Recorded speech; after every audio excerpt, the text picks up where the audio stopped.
familka waxaa hayay aabaheen haya aabe alla yaa raxmo markaa aabe wuu dhintay intuusan dhiman ka hor laakiin aad buu runtii noogu dadaali jiray oo noogu xamaali jiray waxaan deganayn xeryaha qaxoontiga haya aabahay xirfad shaqo ma lahayn sidii loo soo qaxayba qaxi kadib markay hooyada isguursadeen asagu xirfad shaqo ma lahayn oo dadka wuxuu ahaa xaabada iyo soo gura maxaanku dhahdaayey dhiska meelaha qaxoontiga dhismaha lagu dhisayo alla idil iyo xayraanimo aabe shaqadaasuu nooga shaqayn jiray aabe waxaa dhacday marka waagii dambe wuxuu ku xidhay gaadhi dameer lagu xidhay buu wadi jiray gaadhigaasuu dhiska wuxuu uga keeni jiray meel fog qaxoontiga dhanna caan buu ka ahaayo xaabada iyo dhismaha isagaa u keeni jiray haya waxaa dhacday marka in ayaantii dambe aabbo uu soo tabar xumaaday uu maxaanku dhahdaay shaqadii ay aad iyo aad ugu cuslaatay markii dambe waxaa dhacday maalinkii dambe inaan anigu markaa curadii baan ahay reerka waanu weynahay oo ayaantii dambe aabbe subax buu naga tegoo yiri intuu biyo qaatuu yiri maanta dhuskii iyo meelihii laga soo guri jiray aad bay u fogaatay marka waxaan doonayaa inaan aado meel fog baan aadayaaye waa kaasaayo sidaasuu nooga tegey haya aabe wuxuu naga maqnaa habeenkii oo dhan waa la yaabay waanu walwalnay hooyo aad bay u walwashay maxaanku idhahdaa weligii habeen muusan maqnaan habeenkii oo dhan baa la la'sanaa subaxdii oo dhan baa la la'sanaa markii galabtii dambe la marayo oo waxba la waayo xitaa cid sheegta la waayo dad kaleo ayagana waxaa jira shaqadaa ku shaqaysto oo ay isla shaqaysan jireen oo dadkii kale xitaa markii la weydiiyey waxaa la yidhi maana arkin aabbo maalinkii adigu xilli dambe ay noqotay sidii magaaladii loo weydiinayay hooy adigu markii dambe waxaa la wargeliyay meeshii booliiska iyo dadkii dariska ahaa iyo adigu dad badan baa kacay oo aabbo waa la raadiyey markaa meesha aad bay u fog tahay uu aaday waa xuduudka adigu soomaaliya iyo wuxuu gaadhay kenya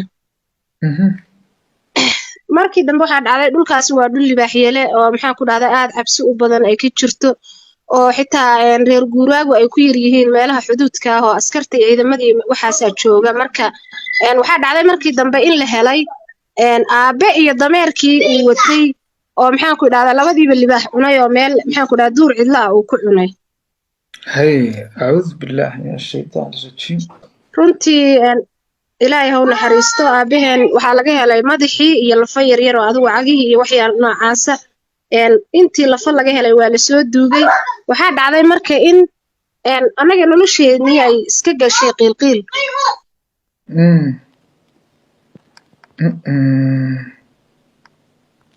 noloshii faamilku aad bay u adkaatay hooyana shaqo ma aqoon meeshana waa qaxoonti meel dhib badan weeyaan oo shaqo xitaa ma taalo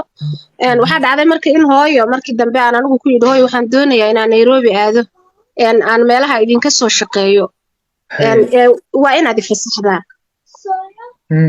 ilaahu libaxyaana cunin war amiin dhaha ilaahu yaana libaxna cunin amiin amiin yaa rabbi waxaa dhacday marka in hooyo ay igu soo gabadh aniga markaa aan qaraabanahay oo aabahay adeer u yahay inay hooyo ii soo dirtay oo igu tiri gabadhi wataase shaqo ii gee oo markaa ilmaha dee haylo korisa hooyana ilma aad u yaryar bay haysaa marka anaaba reerka curadu ah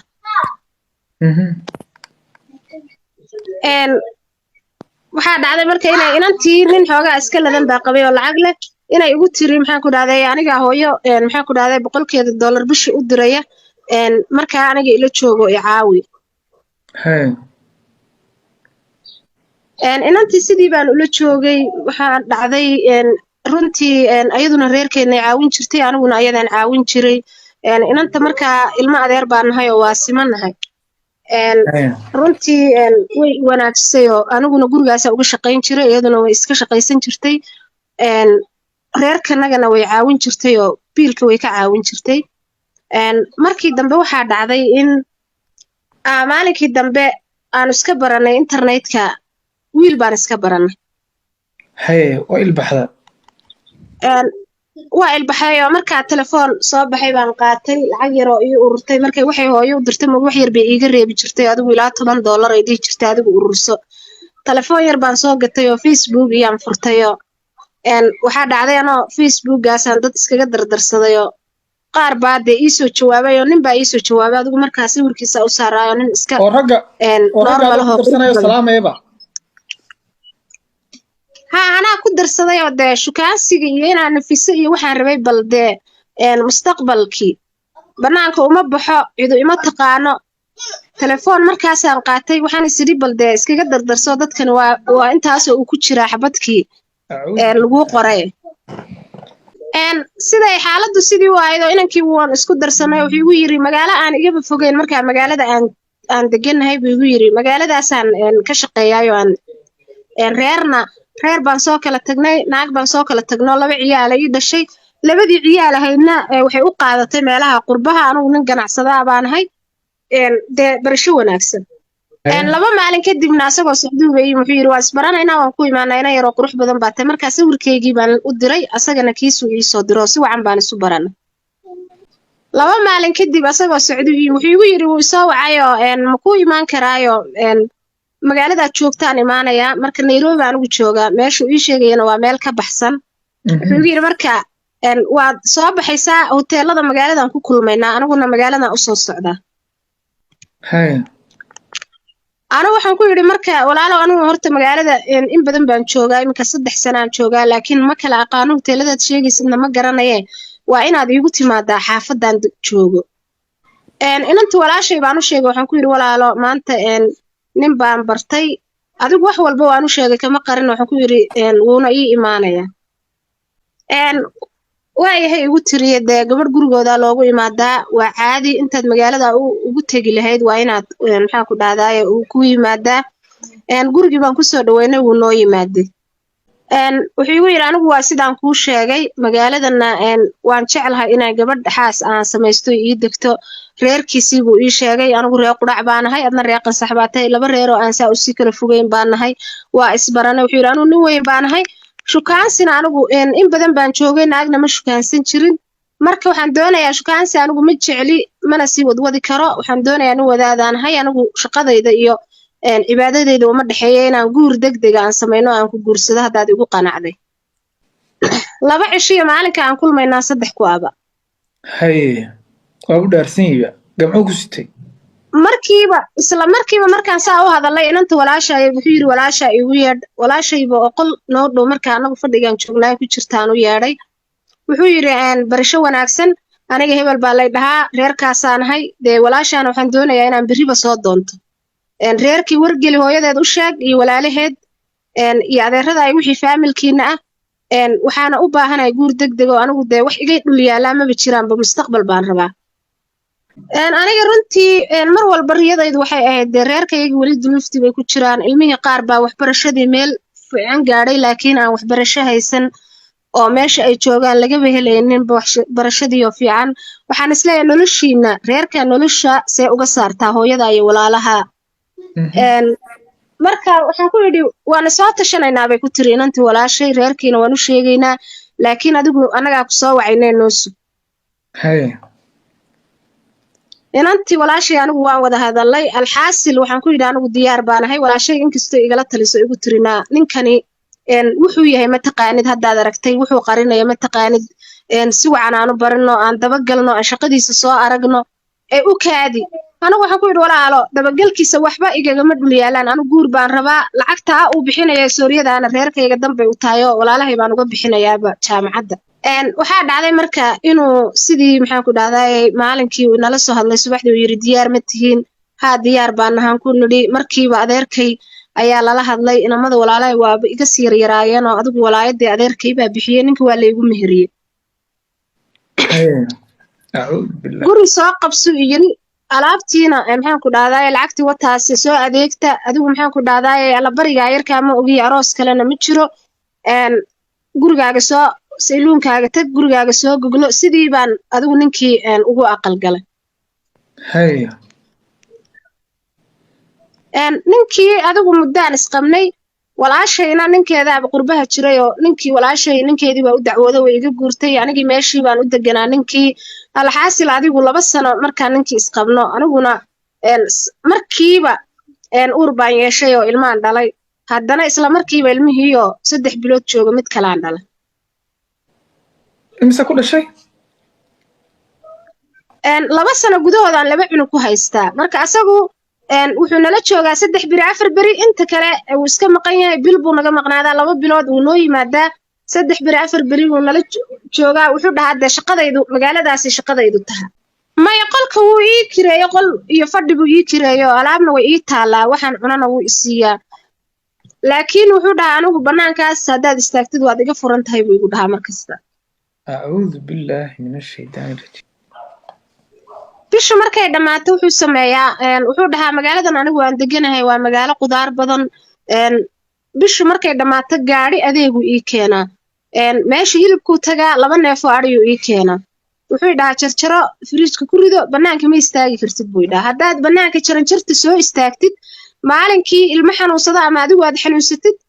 hadduu asagu joogna gaari uu maxaan ku dhahday asagu yaqaano oo nina asaga customer ah uu ii soo dirayaa qaad buu ilaa custaan hebelgee lacagta halkaas lagu shub waa la geyn waa la iga soo celin بنام بما أركتيد بقى banaanba ma arko أول المحبس وصادونته wuxuu ii keenaa cajilado wuxuu mimirigu wuxuu iigu soo shubaa ka hadlaya gurigana qadka ma soo geliyo wuxuu dhahaa maxaan ku dhahdaa mimirigaas ka dhageyso mimirigaas uu ii soo buuxiyaa intaasoo 100 GB ah wuxuu iigu soo shubaa maxaadirooyinka ka hadlaya sawjka xanaanayntiisa ka dambeyntiisa aakhirada ka hadlaya dhimashada waxyaalahaas uu iiga soo buuxiyaa mimiriga wuxuu igu dhahaa mimiriga TV-ga gasho ku xidhiidhso laakiin banaanka u bixi karta qadna guriga iguma jiro استغفر الله هاي waxaa dhacday marka من برجنا حديثي كوسو ha هاي xadiis buu iiga soo buuxinayaa iyo maxaadirooyin maxaan ku dhahday wuxuu dhahaa maalin oo dhan iska fiirso markuu 2 wiig ama bil markuu iga maqnaado wuxuu ii keenayaa 2 mimri oo kale oo buuxa wuxuu dhahaa kuwii hore Soomaad wada dhageysan ha kuwan dhageysa haddana wuxuu dhahaa gurigeyga haddii qof soo galo maxaan ku dhahdaa maalinka aakhiro waan lagu cadaabayaa maxaadirooyinkaas uu ishidaa wuxuu dhahaa haddii qof soo galo albaabka anigu aan ogeyn uu ku soo galo xitaa faamilkaaga haduu yahay markuu ku soo socdo waa inuu ku soo sheegaa anigana waa inaad ila soo hadashaa oo tiraahdaa qof faamilkayga ay iimaanay waxaa dhacday marka sidii adigu sidaan u ahaa qof iima iimaan karo qof faamilka xitaa caruuraha walaalaha iyo markii iskuulka la xidhiyo ay dhahaan waan soo tageynaa wuxuu dhahaa markaan u sheego hooyo intuu lacag u diro wuxuu dhahaa caruurta dalxiiskee meel hebelgee ha u soo diri Nairobi banaanka loo uma fiicna waa la qabanayaa tuug baa jirta ilmaha soo dirina lacag intuu diro wuxuu dhahaa meelaha u kaxee هاي hooyaday hadday dhahdo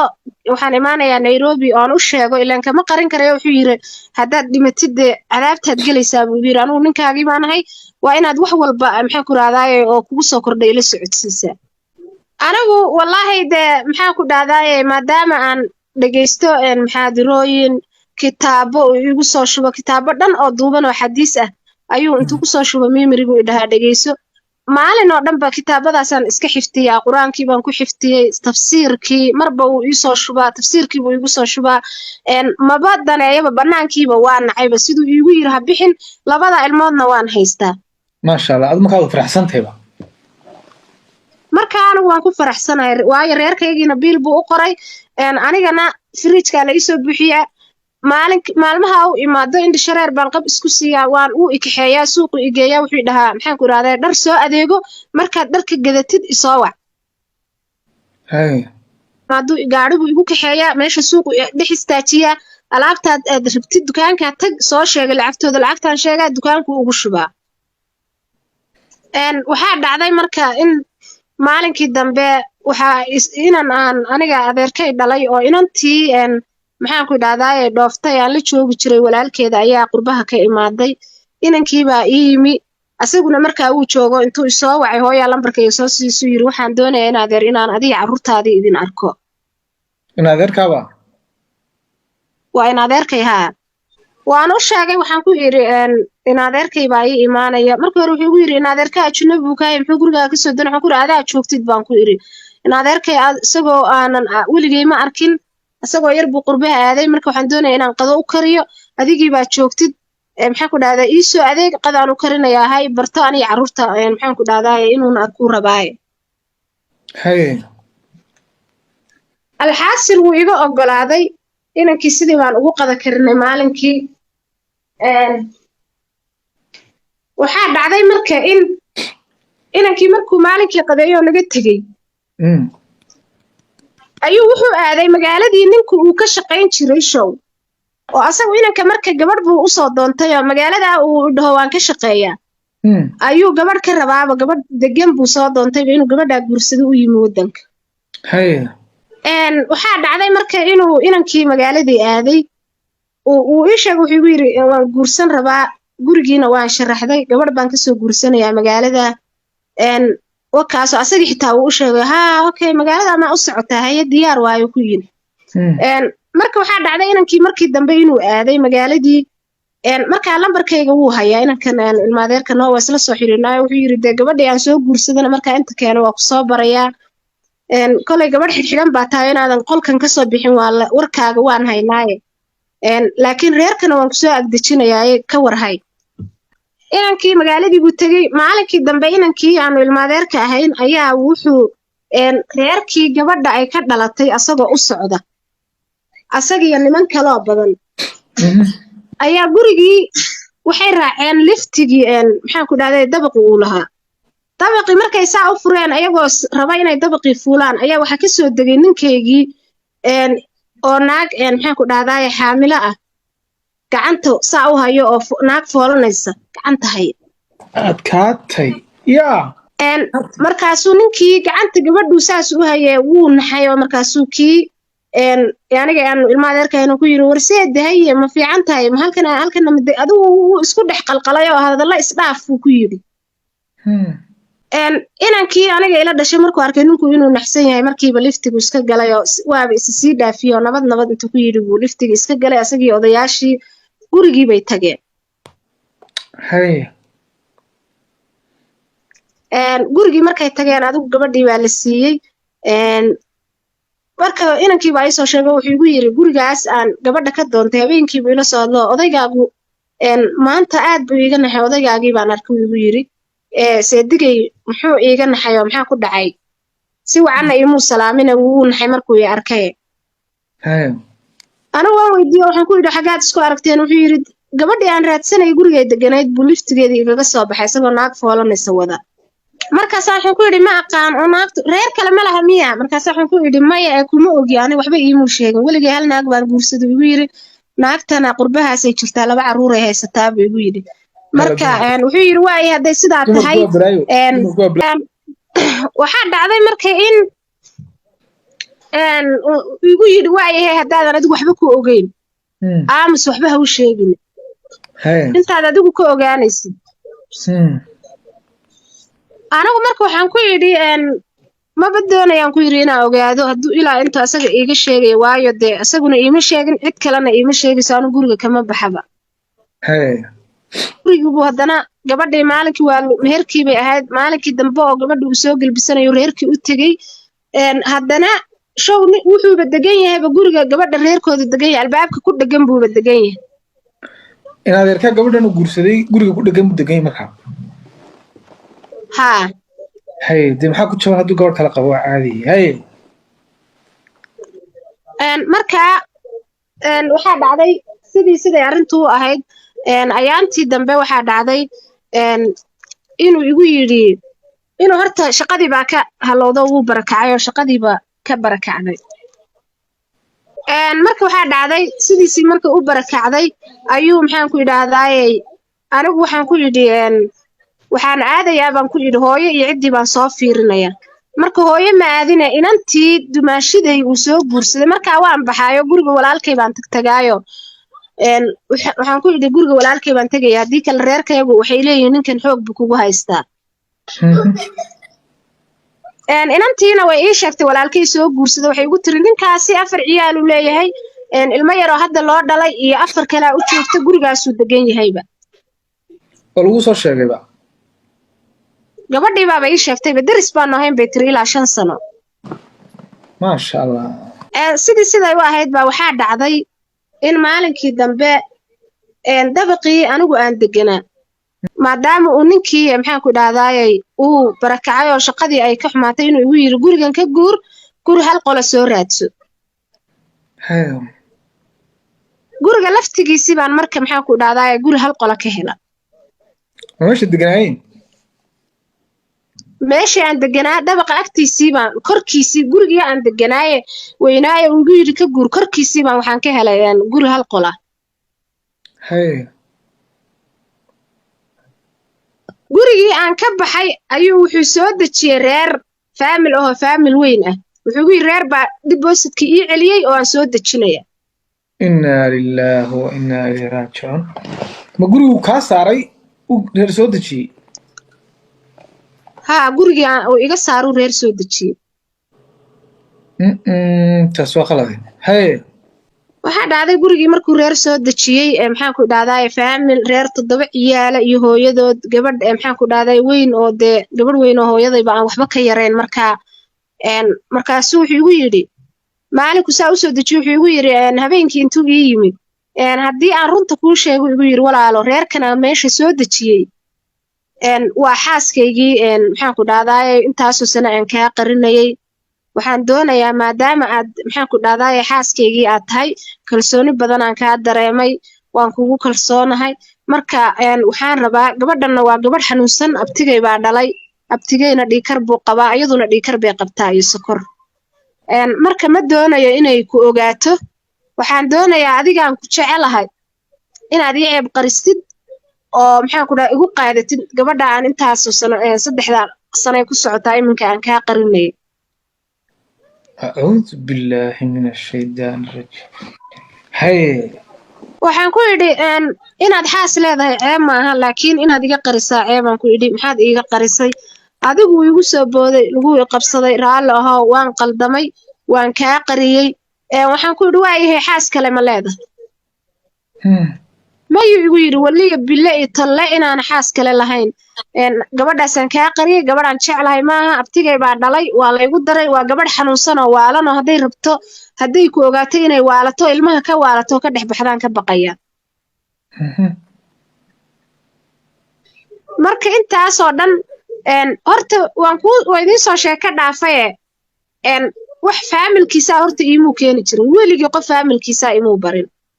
wuxuu dhihi jiray anigu madi baan ahay hooyaday aniga gabadh keliyay dhashay gabadhii waa gabadh weyn hooyaday way dhimatay aabbahay wuu dhintay gabadhiina waa gabadh weyn oo Soomaaliyay degan tahay oo xaasee maxaan kaa barayaa waayahay telefoon iga bar maxaad ku falaysaa barashadeeda